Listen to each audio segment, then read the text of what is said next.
Novel ہے novel.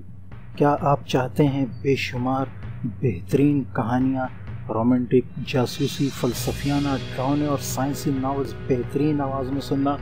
تو آج ہی ہمارے YouTube channel KZ audio novels and stories کو سبسکرائب کریں تاکہ آپ کو آنے والی ہر ناول، کہانی اور شاعری کی نوٹیفیکیشن ملتی رہے۔ Juliana top action episode 4 Imran series Mazhar Kaleem MA۔ کمرے کا دروازہ کھلا تو اندر داخل ہونے والا کمرے کو خالی دیکھ کر بے اختیار چونک پڑا، لیکن دوسرے لمحے اسے باتھ روم کا دروازہ کھلنے کی آواز سنائی دی تو وہ چونک کر ادھر دیکھنے لگا اور پھر اس کے لبوں پر مسکراہٹ رنگ گئی۔ اوہ برٹ، تم آ گئے۔ باتھ روم کے دروازے سے نمودار ہونے والے ایک لمبے تڑنگے غیر ملکی نے چونک کر کمرے میں آنے والے کی طرف دیکھتے ہوئے کہا۔ ہاں، کام اتفاق سے جلدی مکمل ہو گیا جیکل، برٹ نے مسکراتے ہوئے کہا اور پھر ایک صوفے پر بیٹھ گیا۔ اچھا، وہ کیسے؟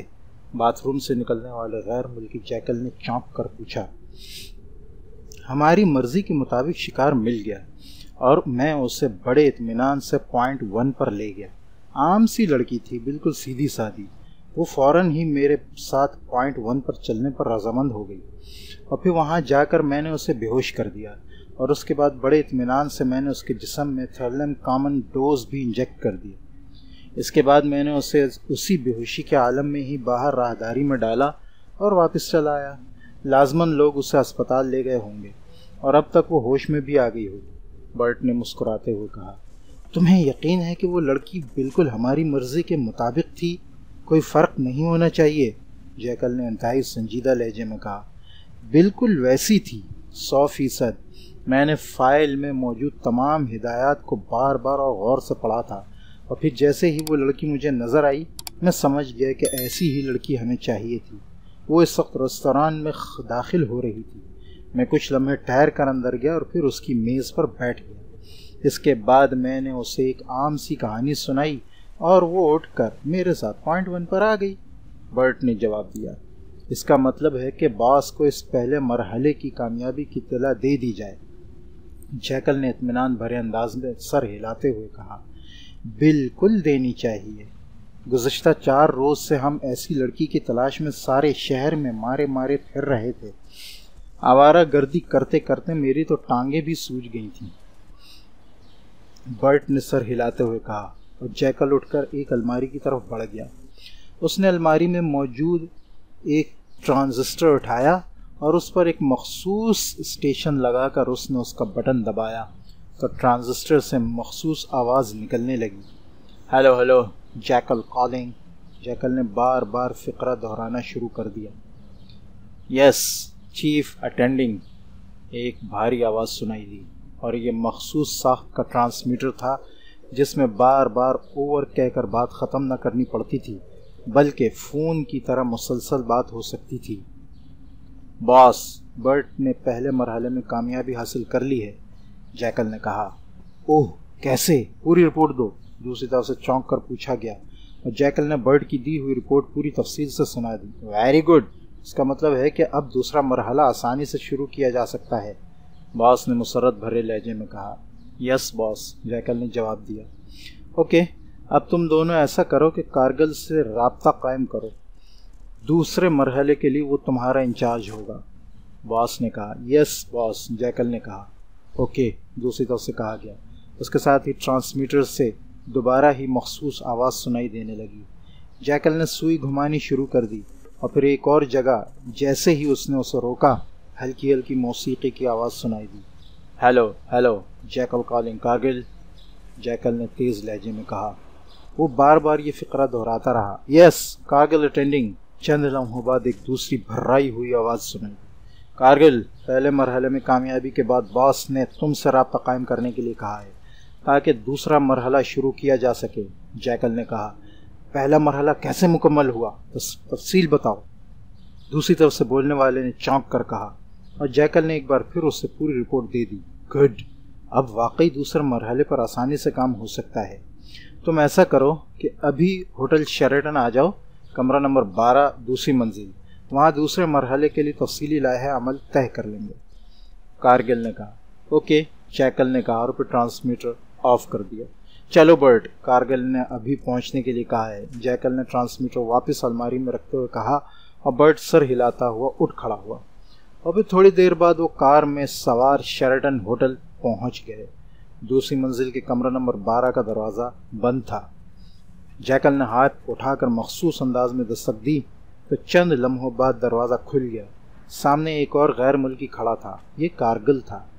آؤ، آ جاؤ، کارگل نے کہا، اور وہ دونوں اندر داخل ہو گئے۔ کارگل نے دروازہ بند کر کے اسے لاک کر دیا۔ یہ دوسرا مرحلہ بے حد ہوشیاری سے مکمل کرنا ہوگا، کیونکہ اس مرحلے پر ہمارے سارے مشن کا انحصار ہے۔ اسی لیے میں نے تمہیں یہاں بلوایا ہے تاکہ اطمینان سے بیٹھ کر کوئی واضح لائحہ عمل طے کیا جا سکے۔ کارگل نے دروازہ بند کر کے واپس کرسی پر آ کر بیٹھتے ہوئے کہا، تم بتاؤ تو صحیح دوسرے مرحلے کی تفصیل۔ جیکل نے کہا، دوسرے مرحلے کی تفصیل یہ ہے کہ اس لڑکی کو اب دماغی دورے پڑیں گے، جن کا وقفہ آہستہ آہستہ کم ہوتا جائے گا۔ ظاہر ہے لڑکی غیر ملکی ہے، اس لیے اس کے علاج میں خصوصی دلچسپی لی جائے گی۔ اب ہم نے اتنا کرنا ہے کہ جب یہ لڑکی اسپتال پہنچائی جائے تو ہم ڈاکٹرز کو اس بات پر قائل کر لیں کہ اسے علاج کے لیے ویسٹرن کارمن ہسپتال وارٹریٹ بھیج دیا جائے اور کسی اسپتال میں نہ بھیجا جائے۔ پھر جیسے ہی اس لڑکی کو وارٹریٹ بھیج دیا جائے گا، وہاں ہمارے ڈاکٹرز اس کے استقبال کے لیے تیار ہوں گے۔ وہاں لارڈ بومن کی لڑکی جیکی پہلے ہی زیر علاج ہے، چنانچہ ڈاکٹرز اس لڑکی کی برین واشنگ کے دوران اس کے ذہن میں ہماری مطلب کی تمام چیزیں ایڈجسٹ کر دیں گے، اور پھر یہ لڑکی جیکی بن کر لارڈ بومن کے ہاں پہنچ جائے گی، اور لارڈ بومن کی لڑکی جیکی کو اس لڑکی کی جگہ یہاں پاکیشیا بھجوا دیا جائے گا۔ بس یہ ہے سارا کام، کارگل نے برٹ اور جیکل کو تفصیل بتاتے ہوئے کہا۔ لیکن اس کے لیے اتنا لمبا چوڑا کڑاک پھیلانے کی کیا ضرورت تھی؟ اس لڑکی کو اغوا کر کے سیدھا ویسٹرن کارمن کیوں نہ بھیجوا دیا جاتا؟ برٹ نے برا سا منہ بناتے ہوئے کہا، اور کارگل ہنس پڑا۔ اگر چیف باس تمہاری طرح احمق ہوتا تو یقیناً ایسا ہی کرتا، اور نتیجہ یہ ہوتا کہ وائٹ اسٹار تنظیم اطمینان سے موت کے گھاٹ اتر جاتی۔ کارگل نے ہنستے ہوئے کہا، کیا مطلب؟ اس میں وائٹ اسٹار تنظیم کے موت کے گھاٹ اترنے سے کیا سوال ہے؟ برٹ نے اور زیادہ منہ بناتے ہوئے کہا، تم چونکہ لارڈ بومن کو نہیں جانتے، اس لیے تمہیں معلوم نہیں ہے کہ لارڈ بومن بولیویا کا کس قدر طاقتور ترین اور شاطر ترین انسان ہے۔ وارٹریٹ اسپتال بھی اس کی ذاتی ملکیت میں ہے۔ اس کے علاوہ لارڈ بومن کی تنظیم بومن گروپ بھی انتہائی فعال اور انتہائی باوسائل ہے۔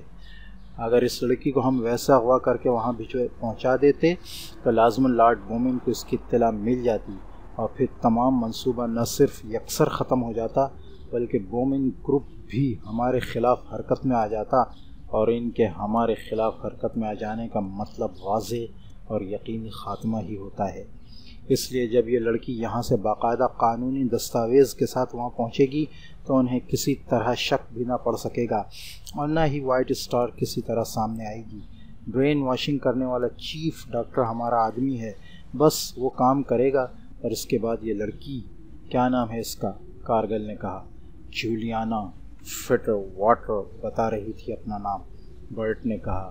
تو یہ لڑکی جولیانا جیکی بن جائے گی، وہ جیکی جولیانا، پھر پاکیشیا بولیویا اور ویسٹر کامن سے اتنی دور ہے کہ لارڈ بومن کبھی بھی اتنی دور اپنی لڑکی کو تلاش نہ کر سکے گا، اور جولیانا کا ذہن چونکہ ہمارے کنٹرول میں ہوگا، اس لیے وہ جیکی بن کر لارڈ بومن کی زیرو لیبارٹری کا راز ہمیں شفٹ کر دے گی، کیونکہ لارڈ بومن سوائے اپنی لڑکی کے اور کسی پر اعتماد نہیں کرتا۔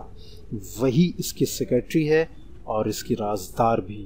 اس طرح ہم لارڈ بومن کا خاتمہ کر دیں گے اور اس کے سارے گروپ کا بھی، اور وائٹ اسٹار زیرو لیبارٹری پر قبضہ کر لے گا، کارگل نے جواب دیا، اور اس بار برٹ اور جیکل دونوں نے اس بات میں سر ہلا دیا۔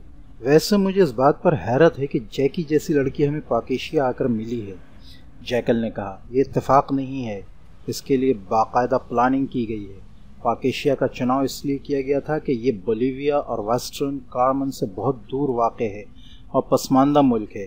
اب یہ تو اتفاق ہے کہ ہمارے مطلب کی لڑکی غیر ملکی تھی، ورنہ یہاں کی مقامی بھی ہوتی تو اسے بھی جدید میک اپ کے ذریعے جیکی جیسے بنا لینا کوئی مشکل نہ تھا۔ ہم تو صرف وہ جسم، اس کی بناوٹ، چہرے کے قدرے ملتے جلتے کٹس چاہتے تھے اور بس، کارگل نے جواب دیا۔ اگر یہ بات تھی تو مجھے کم از کم یہ تو بتا دیا جاتا کہ میں اس کی رہائش گاہ کا تو پتہ کر لیتا۔ مجھے تو اتنا کہا گیا کہ ایسی لڑکی جیسے ہی ملے اسے بے ہوش کر کے انجیکشن لگا دیا جائے اور بس۔ اب کیسے معلوم ہوگا کہ وہ کہاں رہتی ہے اور اسے کس ہسپتال میں رکھا گیا ہے؟ برٹ نے کہا اور کارگل ایک بار پھر مسکرا دیا۔ گھبراؤ نہیں، اس کی ضرورت نہیں ہے۔ انتہائی صورتحال 2-3 روز بعد پیدا ہوگی اور ہمارے پاس ایسی مشین موجود ہے جو تھریلیم کا باقاعدہ کاشن دیتی ہے۔ اس طرح ہم آسانی سے اس کا کھوج جس وقت چاہیں نکال سکتے ہیں۔ ہمارا دوسرا مرحلہ صرف یہ ہے کہ ہم اسے کسی طرح قانونی طور پر وارٹریٹ اسپتال پہنچا دیں اور بس، کارگل نے اس بات سنجیدہ لہجے میں کہا۔ اس کا طریقہ تو میرے خیال میں بے حد سیدھا سادہ ہے۔ جب یہ لڑکی کسی اسپتال میں پہنچے، وہاں کے بڑے ڈاکٹر کو رشوت دے دی جائے کہ وہ اسے وارٹریٹ اسپتال ریفر کر دے۔ برٹ نے کہا، نہیں، سارا مسئلہ تو یہی ہے کہ کسی بھی سٹیج پر کوئی ایسی بات نہ ہو جو بعد میں سامنے آ جائے۔ اگر لارڈ بومن کو معمولی سی بھنک بھی پڑ گئی کہ کہیں کوئی گڑبڑ ہے تو وہ مکمل کھوج نکالنا جانتا ہے، کارگل نے جواب دیا۔ پھر تم نے کیا سوچا ہے؟ اس بار جیکل نے پوچھا۔ میرے ذہن میں ایک اور پروگرام ہے۔ میں ڈاکٹر کارگل کے روپ میں باقاعدہ اسپتال کا دورہ کروں گا، وہاں کے انچارج ڈاکٹر سے بات چیت ہو اور پھر ظاہر ہے اس مریضہ جولیا کا ذکر درمیان میں آ جائے گا اور میں اسے چیک کر کے یہ بتاؤں گا کہ اس مرض کا علاج صرف وارٹریٹ اسپتال میں ہے، اور پھر اس ڈاکٹر کی وارٹریٹ اسپتال کے چیف سرجن سے فون پر بات چیت کراؤں گا، اور اس کے ساتھ ہی میں ریڈ کراس کی طرف سے یہ آفر کروں گا کہ اس کے تمام اخراجات ریڈ کراس ادا کرے گی۔ اس طرح لازماً اس لڑکی کو وارٹریٹ اسپتال ریفر کر دیا جائے گا، کارگل نے پروگرام کی تفصیل بتاتے ہوئے کہا۔ اوہ، یہ بالکل درست پلاننگ ہے۔ تم ویسے بھی ڈاکٹر ہو، یہ اداکاری نبھا بھی جاؤ گے، جیکل نے کہا۔ ہاں، اور اس بیماری پر میں نے پچھلے 2 ہفتوں سے بہت کچھ پڑھا ہے، اس لیے اب میں اس سے آسانی سے ڈیل بھی کر سکوں گا، کارگل نے جواب دیا۔ لیکن پھر ہمارا کیا کام ہوگا؟ ہم تو فارغ ہو گئے، برٹ نے کہا۔ نہیں، تم ریڈ کراس کے نمائندوں کے طور پر انچارج ڈاکٹر سے ملو گے، کارگل نے کہا۔ میرے خیال میں ریڈ کراس کی بجائے کوئی پرائیویٹ خیراتی تنظیم کیوں نہ بنا لی جائے؟ ہو سکتا ہے کہ ریڈ کراس کا یہاں مقامی دفتر ہو اور مسئلہ کھڑا ہو جائے، برٹ نے کہا۔ ہاں، ایسا بھی ہو سکتا ہے، لیکن ریڈ کراس کی وجہ سے لارڈ بومن بھی مطمئن رہے گا۔ دوسری تنظیم کے بارے میں ہو سکتا ہے کہ وہ تحقیقات شروع کر دے۔ تم نہیں جانتے کہ وہ کس قدر وہمی آدمی ہے۔ اگر اڑتے اڑتے مکھی بھی راستہ بدل دے تو وہ چونک پڑتا ہے، اور اس سے کوئی بعید نہیں کہ وہ اس بات کی تحقیقات شروع کرا دے کہ مکھی کے اچانک راستہ بدلنے کے پیچھے کوئی راز تو نہیں ہے، کارگل نے ہنستے ہوئے کہا، اور برٹ اور جیکل دونوں بھی ہنس پڑے۔ ایک صورت ہو سکتی ہے کہ ہم اس دوران یہاں ریڈ کراس کے مقامی دفتر کو ٹریس کریں۔ ظاہر ہے چھوٹا سا ملک ہے، یہاں کوئی لمبا چوڑا دفتر تو نہیں ہوگا، 1-2 آدمی ہی نمائندگی کر رہے ہوں گے، انہیں ہٹا کر ہم ان کی جگہ لے سکتے ہیں۔ اس طرح کام زیادہ باقاعدگی اور قانونی طور پر ہو جائے گا، جیکل نے کہا۔ اوہ، ویری گڈ، یہ واقعی بہترین تجویز ہے۔ اوکے، تم آج سے اس پر کام شروع کرو، میں 1-2 روز میں حرکت میں آ جاؤں گا، اور میرے ذہن میں اس کی باقاعدہ پلاننگ ہے۔ میں اپنی آمد کی باقاعدہ اخبارات میں تشہیر کروں گا، ٹی وی پر باقاعدہ انٹرویو دوں گا، یہاں دولت سے سب کام ہو جاتے ہیں، اس طرح کسی کو مجھ پر کسی صورت بھی شک نہ پڑ سکے گا، کارگل نے کہا، اور برٹ اور جیکل دونوں نے سر ہلا دیے، اور اس کے بعد انہوں نے باقاعدہ کارگل سے مصافحہ کیا اور ہوٹل کے اس کمرے سے باہر آ گئے۔ ان کے چہروں پر گہرے اطمینان کے آثار موجود تھے۔